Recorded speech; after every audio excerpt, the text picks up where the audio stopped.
Welcome to the post-Final Four, post-championship episode of See You in the Lobby. Welcome to all of our new fans. or Marissa hater. or that. Should we introduce ourselves? I feel like people were like, who are you guys? Oh, yeah. Well, I have the face of someone who doesn't look like they play basketball. So, factual. Can't really deny that one too much. Who are you? A nobody, I guess. A nobody that's done some cool shit but doesn't know what they're talking about. Who is that? Who is she? Who is she? Someone find her. Someone tag her. Y'all want to add me? Add Marissa C_25. There was a point where it said Melissa Coleman in the search bar. I was like, perfect. This is perfect. All right, but we're back. We're back. And the LSU Tigers are national champions. The LSU Tigers are national champions. All right, LSU fans, the moment you've all been waiting for. I'm going to give myself our clown award. Clown. LSU, what did I say at the beginning of the tournament? What did I say? The stars have to be aligned for you. Like, the stars were aligned when we won. Like, a lot of things have to go right. She did win a championship, by the way. Oh, say that one more time, please. You did. She did win a championship, in case people forget about that. Thanks. Yeah. No, but hats off to LSU. Most points ever scored in a national championship game. They came out yesterday. They were a team on a mission. On fire. They had a chip on their shoulder. They wanted to. They heard the noise. And super impressive win. So, y'all heard that? I said super impressive win. They're impressive now. But here's my thing. We got to do better as a society of like letting people have their opinions. I never disrespected LSU. I never said they sucked. I never talked ill of any of their players. I just had a personal opinion, but I apologize to LSU and to their fans. Congrats on your national championship. It's no matter how you slice it, it's not easy to win a national championship. And they dictated the tempo from start to finish yesterday, and they were a lot of fun to watch. So 100%. Listen, it was a fun moment. Angel Reese having the comment with the kissy face emoji. That's incredible. That's incredible. And they did too. Like, Angel's a great player. She used to be a Terp. She made the best decision for her, and it worked out. She's done well all season long. I mean, she broke the record for double doubles. Yeah. So Angel was great. They looked great yesterday. So that's the thing. Yeah, I do want to talk about the game a little bit because it started from the jump. It was like, damn, everyone is here. Like, everyone is here to play. Caitlin showed up in the first quarter. Angel showed up as a point center in the first quarter. Jasmine Carson was unbelievable with 21 points, did not miss a single field goal. It felt like the energy was there. The fans showed up. The hype was there. The stars were there. The bench showed up. It was like, damn, this is a great basketball game.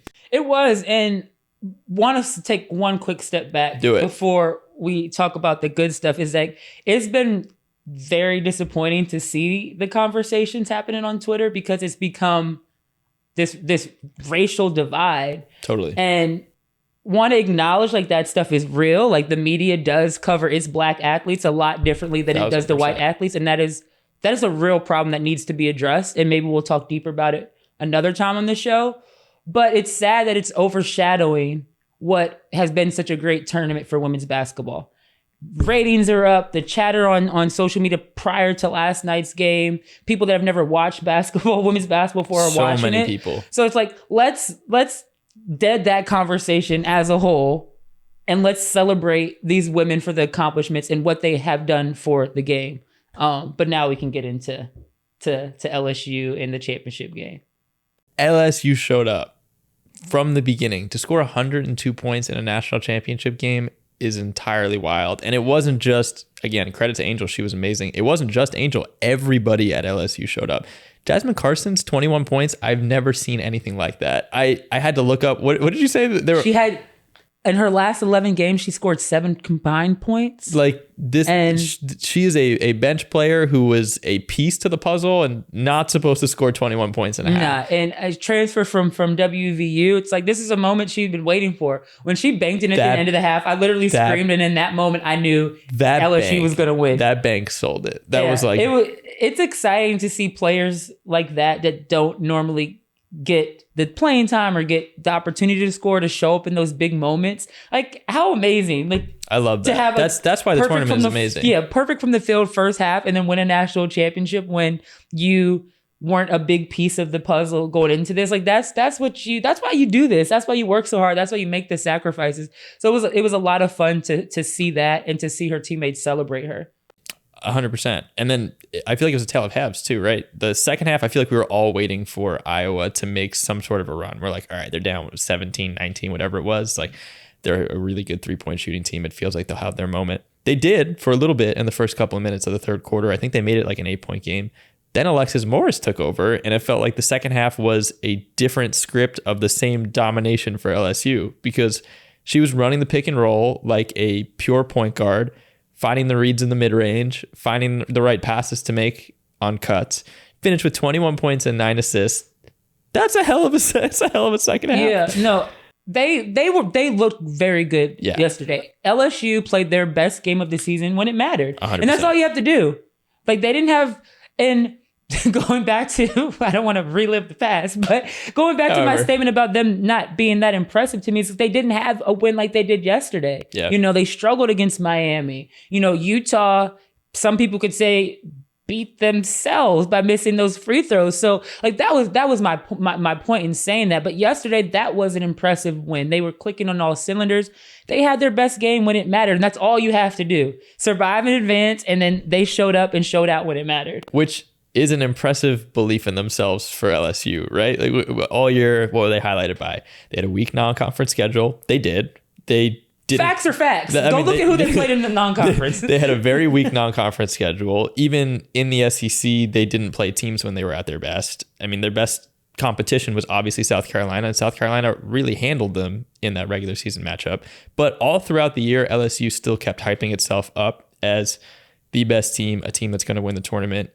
You know, for a 2-loss team to be a 3 seed, and for most of women's basketball community, for most of the women's basketball community to be like, yeah, they should be a number 3 seed. Like, they did nothing to prove that they should be a 2 or even in the 1 conversation, which is crazy for an SEC 2-loss team. Mm-hmm. But LSU's like unwavering confidence in itself is kind of inspiring. It's like, a lot of teams, I feel like when they get on these championship runs, they do the nobody believed in us tour. And most of the time, it's not earned. Most of the time, you're like... That's just what the coaches tell you to hype you up. We definitely were on that tour all 4 years in college. There you go. Because most of the time, it's like you look at the teams who win and you're like, y'all are number 1 preseason ranking team. Like the UConn days when they're like 41-0. We are the underdogs. Nobody believes. Like, y'all have Breanna Stewart. Like, we knew where this was going to end up. But... LSU actually did it. I mean, they were a team that nobody really was considering to be a championship caliber team for most of the season. And they showed up. We talked about even in the tournament, they had a slightly easier bracket. It is. Matt, facts. Are you sure you want to say that? It's true, though. Facts are facts. Facts are facts. But they played Iowa when they were at their absolute hottest off a win against the reigning champion, undefeated team. Caitlin Clark was the star of the tournament to that point. Everybody was locked in to see what she could do. Alexis Morris really handled her, really gave her a lot of trouble. Angel went off. LSU proved that it was championship worthy, and they won. Yeah. And on the Angel note, because there was so much hype around Clark, deserving hype, like back-to-back 40-point games, beat the defending national champs that are undefeated, like you deserve, the attention. But it has overshadowed Angel's numbers in this tournament. Say more, because it's true. I mean, she broke the record for double-doubles, 34. First game, 25-24. Second game, 17-12. Third game, 13-18. 24-12, and then championship 15-10. That's not easy to do, and it got overshadowed because of Caitlin, and some other, possibly some other reasons. But Angel was neck and neck, in my opinion, for star of the tournament when you look at the numbers. And 100%.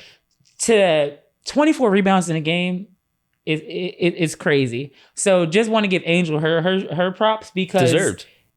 The whole tournament it talked about Caitlin Clark, but I mean those numbers.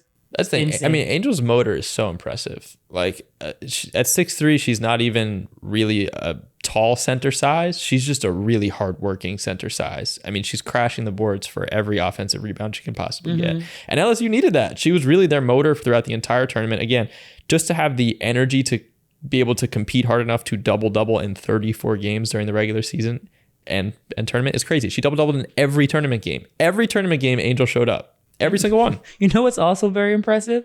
to put up those numbers and talk the shit you talk. That's the thing. Because it takes energy to gritty down the court after her bucket and still put up 24. That's the moment we should have known that this was going to happen. When you are grittying down the court on defense in an NCAA tournament game, you are going to win a championship. You have no choice. You have to do it. That's the most impressive thing to me, is to put up these numbers and still have the energy to talk big shit. Big shit. But that was fun. That was fun as hell. Yeah. That's why even we were talking, I was talking to you this morning, when I was looking at all of the follower numbers. I was just so interested in seeing.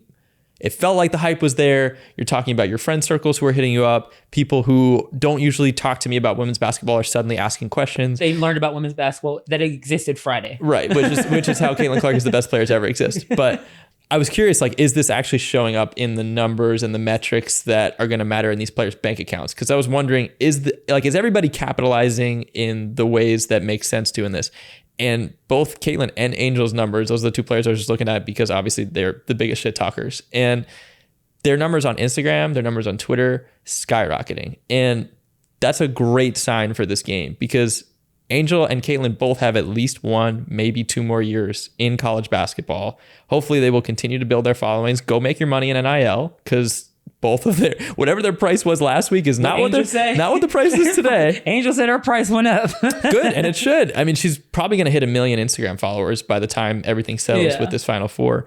And this is great. Like, if by next November, suddenly people who showed up for the first time in April are starting to wonder, when's Angel playing? When's Caitlin playing? They're scrolling through the channels. They see LSU. They see Iowa. They're following CU in the lobby. They're following CU in the lobby to know so they can know when these games are happening. This is great. Like, I love the fact that we also know that they at least have one more year in college because this is how fan bases grow. And at NCAA, if you can find a way, I don't care how, but if you can find a way to make these teams play each other at some point in the regular season next year, it'd be amazing. Yeah, find a way. NCAA, you guys do some shady stuff. Like, I don't even care. Might as well do this. Pull some strings because this was fun. It was a lot of fun. And shout out to LSU. I got to work back in LSU fans' good graces. Again, the DMs have to stop. World. The DMs have to stop. No, but they talked their shit all season long. All season long. And they backed it up. They had a lot of people mad at them. I wish I had that confidence. They were unapologetically them. They talk shit at every turn, and they backed it up. So, congratulations, LSU. We're awarding you the coveted See You in the Lobby tiny trophy. There you go. The WNBA has this in waiting for you guys. We haven't rang the bell. Yeah, we're not good at ringing the bell lately. We do have to give some credit to Caitlin Clark. Obviously, the mission fell short, and it's very disappointing. We also did witness one of the greatest tournament runs ever by an individual player. Yeah. I mean, you would have asked me. I mean, look at my bracket. I had South Carolina, LSU. And I'm a hater. But I had LSU in the championship. You know what? I will have Nirvana screenshot my bracket so they know I'm not bullshitting from ESPN to show I had LSU in the championship game. But I'm a hater. Psh, mind blown.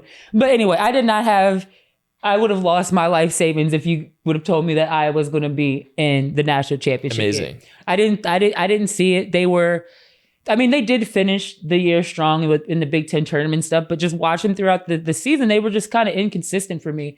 But when you have a player like Clark that lives for these big moments and built for these big moments, she can carry you to do the impossible. So, I mean, most points ever in the NCAA tournament, most assists, most threes. It speaks for itself. It's a wild run. But on that note, I do want to say, we got to stop goating people so easily. It was so, and again, I feel like 75% of the people that wanted to stamp her as the greatest women's college basketball of all time just learned that women's basketball existed Friday night. It's true. I think Final Four is, but it's that group think everybody wants to be in the conversation. So they see this everything about Caitlin Clark. Now everybody wants to be in the conversation. Again, no knock to her because what she did was legendary. But we're trying to goad her already. She didn't win a championship. She did it. It's too soon. If you just followed the Bet on Women newsletter, maybe you would have an idea of who the stars really are here. Yeah. But I mean, and everybody was guilty. I think Magic Johnson had the only women's basketball tweet that united every fan base when he said, I think it was Caitlin Clark is the best player aside from Diana Taurasi, something along those lines. And everyone was like, no one thinks this. Not a single person thinks that this is accurate. And I'm sure Magic does not. He watches the big game. He's not tuning in to really watch women's basketball. But I say that because it's that age-old tale of you only remember what's right in front of you right now. It's totally. Like, what have you done for me lately? What has been mind-boggling to me is how Maya Moore's name has not come up in any of these conversations. I'm seeing stuff on Twitter and it's comparing her to Sabrina, to Plum, to Diana, to Stewie. I'm like, have you ever heard of Maya Moore? Like, have you heard of Candace Parker? For me, the top two, I'll say three. For me, my top three college women's basketball players of all time are Shamika Hoslaw, yep, Stewie, and DT. Yeah. When you look at the complete body of work, I'm not speaking strictly of just like scoring, because I do feel like when you talk about those greatest of all times, winning does have to play a part in that. Like, you can't be like, just like winning championships is a part of it, because it takes into leadership. Do you got that dog in you, or you can just put the team on the back and lead it to a championship? So when you look at the greatest of all times, like, people forget about Hoslaw. Hoslaw was legit. She was so fun to watch. I remember I wanted to go to Tennessee solely because of her. Like, I had my Hoslaw's jersey. People forget about her. Not even have Maya in that top. It's crazy. So all I'm saying is we got to stop goading people off of 3 good games. It's so silly. And maybe that's also a little bit on us to like figure out the right ways to now tell the history of the game to people who are newcoming fans, and hopefully they're accepting of that to learn a little bit, because they're saying some wild stuff. Wild stuff. Again, Caitlin doesn't have a single ring yet. No knock to her. She's been amazing, but it's far too soon to be calling her one of the greatest. It's far too, like what she did this tournament is amazing. So special. It's a legendary tournament. Special. It's going to go down as one of the best. So that it's like we jump from this to, we go from 0 to 100. Yeah. There's a lot of places on that spectrum. Nuance, people. To fall. We're allowed so it's to have why she can, that instead of goading her already, why can't we just say she had this is a legendary tournament performance? When we talk about years from now, the best NCAA tournament performances, the way we talk about, here I am. Swoops. Yeah. One of those tournaments. Like, even what Curry did for the men's game, like, totally. That was a legendary tournament. We all remember Steph Curry for the first time based on his tournament. And this is Caitlin Clark's national coming out party. Yes. That's right now, like, that should be the conversation, is the legendary tournament performance, not we're stamping her greatest women's college basketball player of all time.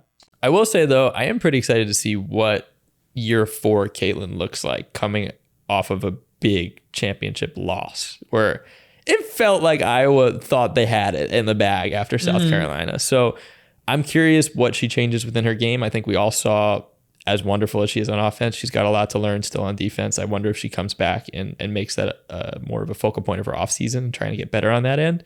But year 4 Caitlin could be pretty scary. I think so too. I mean, there, like you said, defense is definitely an area she can improve. And because her assist numbers are so high, it overshadows. She does have a lot of turnovers, and she had some costly ones yesterday against LSU. So I think that's something she needs to try to get better on too, is like limiting those turnovers. But yeah, no, I agree. What I want to see her get better at is, if you're gonna talk your shit, own it. Don't talk your shit and then the refs look at you like, oh, I didn't do anything. If you're gonna do certain stuff, you gotta own it. So I want to see some improvement there. I can see that for sure. Listen, Angel's now our number 1 shit talker. She won. She got it, and she just kept doubling down. But good for her, man. Yeah. Okay, bring us out. My good friend Matthew. I have a lot to say about this matter. The officiating sucked, and wasn't the best. It's so easy, I think, for fans to just be mad at, like, oh my God, I cannot believe they got this one call wrong. I cannot believe that this big moment was changed because the refs didn't see this. But the championship game felt like so much more than that, and for a few reasons. One, everybody knew how many eyes were going to be on this game. The records were set across the Elite Eight, across the Final Four. This was the moment. The championship ticket was so expensive, and yet the arena was completely filled out. Fans were tuning in. This game was primetime Sunday afternoon on ABC. You had two of the biggest stars in the game, two amazing teams. This was women's basketball's moment. I mean, Lil Boosie was watching. That's how you know. That's how you know. Lil Boosie was watching. That's how you know. This was women's basketball's moment. And I will probably always feel a level of just disgust knowing that officiating took such a center stage in this game, because it deserved so much better than that. The officiating was so bad to the point where they were blowing whistles for things that were imaginary. They were targeting star players on both teams. I'm not even saying, again, the officiating had nothing to do with the actual outcome of the game. LSU thoroughly outplayed Iowa. That was going to happen regardless of the officiating. But for us to have to sit through Angel Reese in foul trouble, Monica Cesano in foul trouble, Caitlin Clark in foul trouble, for things that were so dumb. And I felt this way coming off the South Carolina game too. Like I said, Aaliyah Boston had these same problems where she was also sitting on the bench in foul trouble. This is not what we want to see. If this is a championship game, a Final Four game, the fouls better be fouls. And the officiating better be consistent throughout the tournament, because otherwise you're going to see moments like we did in the championship game where star players have to hold themselves back in fear of fouling out. And that is not what any of us came here to see. We came here to see the biggest stars play in the biggest moments. And it sucked. And it felt super inconsistent. I think the biggest call that I can highlight is still the Caitlin Clark throwing the ball behind her during a dead ball timeout that resulted in a foul. That's wild to call that on a star player when it was so minuscule and did not impact the game in any way. If you're going to call a delay game, call it. If you're going to call it on a team foul, do it. Don't know why Caitlin was targeted for that. And then on the flip side, you see Kim Mulkey all over the court. I mean, she was, and sometimes it felt like LSU had a sixth player out there just because she was in the way. There was a time where a referee ran right into Kim because she was on the court. And it felt very disheartening to see that have to take a moment away, especially it felt like that third quarter was such like a referee moment, because the stars all came, the bench players all came, the fans all came. This should have been purely about basketball, and I'm going to try to make it as much about basketball. But still, if the NCAA is rewatching that game, they have to think we have to do something about the training that is better than what we got. No, absolutely. Like I agree with everything you said, and you hate to see in games like that where the refs, nobody came to see you guys. I promise you. Not one of us. Not a single person in that arena, maybe your family is there to support you, came to watch the refs and cheer you on. And knowing, like you said, the momentum and hype around this game, the Final Four in general, like, because even to your point, the South Carolina game was like, oh my gosh, like the refs should never have that much of an impact. And I think what we're seeing is the officiating and the training is not trending in the direction where women's basketball is going. Totally. The game is evolving, but the officiating is not evolving. It's a more physical game. It's a faster game. It's a more intense game. Players are going to talk shit. So it's like, yeah, like it's Clark tossing the ball. Regular season game to make a point and show how you're going to officiate. Okay, cool, call it. But it's the national championship game. Like it didn't affect the game. It wasn't, she didn't toss it at a player. Like, let it go. Nobody came to see you. Like the ref should never have that much impact in the game. But I really think it just boils down to the game is evolving and changing, and the officiating is still very antiquated, and it has not evolved and changed. Because again, some of these antics and the emotions you see on the men's side, but when you see it on the women's side, it's a foul. It's a technical. Like we have to evolve. Like you have to let athletes be athletes. And it's like women in general are held to a higher standard, but let them show the emotion to the point of just all the stuff on social right now between, Angel celebrating and Clark celebrating, or Angel compared to like Haley and all these players. Like, if there were two men, we wouldn't be having this conversation. And then like the race comes into a part. It's just like, let it be. Let it be. 100%. We don't have to, I can't remember the last time, the Dylan Brooks Draymond beef, but that was just because it's hilarious. And it's just like, to wild trolling men that like, but still then, like, it's not calling them out of character. It's not saying they're bad for the game. It's literally like, it is what it is. Like, it's more of a is what it is on the men's side. Yep. We need to get to the point in the women's game where, like, this is what we want. We want the 100%. Game to grow. Stop stifling the growth of the game. This is how rivalries are born. The shit talking is why we have people discover that women's basketball exists Friday. Like, you know, like, so like that's what we need. So like, stop stifling the growth. Like it's like the basketball is evolving. We need everything else to evolve. 100%. And I know that this isn't just felt in the women's basketball community either. I know women's soccer is going through a similar thing as well. It just feels like the officiating in women's sports also, that we need to let things go. Like the intensity is what makes sport great. It's what makes competitiveness show. It's what makes fan bases grow. Let it out. Like, let it happen. Yeah. Like, why are we holding ourselves back? And it's hard for people to understand that have never played in these moments or sacrifice what we do as athletes to know what it feels like, to just let out that emotion and to be on the biggest stage. It's a national championship game. Like, even watching the game. This is, watching the game yesterday, I had this moment like, man, like, kind of taking me back to playing the championship game. It was like when the national anthem was playing, I was like, I got to experience this. I got to live this. Not too many people do. And like, taking me back to the emotions of it all, or just my career in general, like playing the WNBA finals, things like that. Like, you sacrifice so much. You work so hard. Like, I was grinding it out since I was like 11 years old because I knew this is what I wanted to do. So when you put so much into something, when you literally put all your blood, sweat, and tears, the emotion is going to come out. So you have to let these women athletes show that emotion because they put the same grind and work in as the guys. So let them express it the same way. So let someone toss a ball behind their back in the championship game during a timeout. It's just not that deep. It simply isn't. Yeah. And again, as long as it's not disrespecting the game or physically harming somebody, she threw it at the ref, okay. Yeah. Obviously. But you can't expect on the biggest stage of college basketball for there not to be emotion and for everybody just be all buttoned up and not be upset when y'all are calling bullshit calls. Horrible calls. Yeah. Okay. Well, that's enough about refs. They suck. Next. It's so nice to be able to talk about how shitty the refs are now because I'm retired. You're not getting fined. You're not getting fined. Repercussions. Because there are two of the refs were W refs from last night. And I could call them out by name, but you know what? I'm sure they got enough in their DMs. I got enough hate this week. I don't need ref hate too. We don't need to spread more negativity that way. All right. Go ahead. Oh no, go ahead. What do you have? I was gonna say, it feels like the last year women's basketball is really having its moment.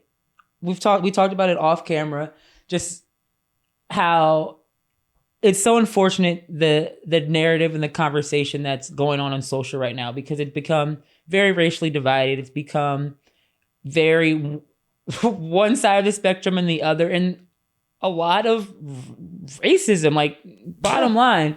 But it's sad that that's overshadowing women's basketball having its moment. You look at what the Aces did this year and their personalities that drew a lot of people to follow in the W for the first time. Then you fast forward to free agency and Stewie. Where's Stewie going to go? The emojis. Again, then you saw more people that never really talk about women's basketball. They're in the conversation because they want to know what's going on. And it's like the people that just started following from the Aces, then you saw them in that conversation, and new people. And then this tournament with the upsets, with, Clark, with I'm not even going to say Reese, I'm saying with LSU as a whole, because LSU's similar to the Aces in a way, and just like that social media personality. And then Final Four, South Carolina being upset. And tons of huge Caitlin moments. doing what she's doing, and then the championship game. It really feels like this last year, women's basketball is having its moment. Like, what we all knew was in there. We knew that the product was great, the personalities were amazing, but now it seems like the masses are understanding that. So it's exciting. It's really, really exciting to see the growth of the game and folks that never really cared about women's basketball starting to care about it now. So that's exciting. I think that's what needs to be focused on, and that's what needs to be celebrated. Instead of pitting Angel and Caitlin against each other, why can't we celebrate the two of them for what they have done for the game this tournament? 100%. I mean, this whole championship game, the whole run to it should feel very rewarding for anybody who's been in the game of women's basketball as a fan, as a player, as a coach, as media, whoever. This is us proving that again, like you said, what we already knew was true. Everything within the women's basketball game is top tier. It just needed its shine. It needed the attention. It needed belief from people who never really gave it that. And now we've shown it. I mean, this championship showed it. Everybody is here to watch women's basketball now. It is fun. The players are amazing. The antics are really fun. The beef is really fun. And everybody showed up on the biggest stages. Mm-hmm. So yeah, just the very simple formula. Do more of it. Yeah. So now just do more of it. The WNBA season is going to start in a month, 6 weeks-ish. Show more of it on national TV. The WNBA draft's happening next week. Show all the players and their personalities on national TV. This game is going to grow. It's going to grow exponentially. This is what happens with the power of social media as well. Everybody's in the conversation, which means everybody wants to watch the game because everybody wants to have an opinion. Nobody wants to be left out. Nobody wants to be left out. FOMO will carry this game for sure.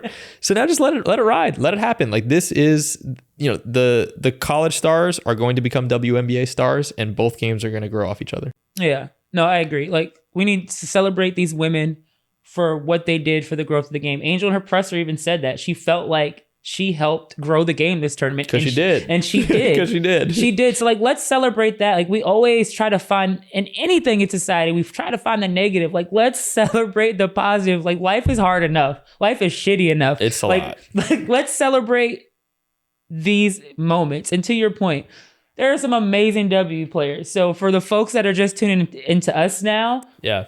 The W is our forte. It's where we really know the game. Carry this over. The personalities that you're seeing now, trust me, they're the same in the W, and it's gonna be a fun W season. A lot of fun storylines. To our day ones, thank you. We appreciate you. We do. Thanks for tuning into the tournament. We got the draft coverage coming up next. I know. I feel good, Marissa. Like we're only a couple months really into the show, but I feel like we're heating up and WNBA season is really where we're going to have the most fun. I'm excited. I am too. I'm excited. You know what? Should we do a giveaway for my LSU people that hate me? Like the top 5 what comments. Do you want? Get to see you in the lobby. There were the top 5. No, the top 5 best I hate Marissa Coleman comments. You better be careful what you ask for. No more. You guys have done enough damage. We're going back to teaching Marissa what it meant to be the internet's main character was a highlight of the week. Yeah, guys, for me. I don't do social media. I had to explain. I was like, so there's such thing as like being the main character and you never want to be it. And I was like, Marissa, you're it. You're the main character today. Hey, thanks guys. I appreciate it. You guys taught me a valuable lesson because I don't do this whole social media thing, but I'll give myself the award for the 5th time. Keep your clown award. This was fun. And we will see you guys soon to talk some draft stuff. WNBA draft, April 10th. It's coming up. Let's do it. Peace. See ya.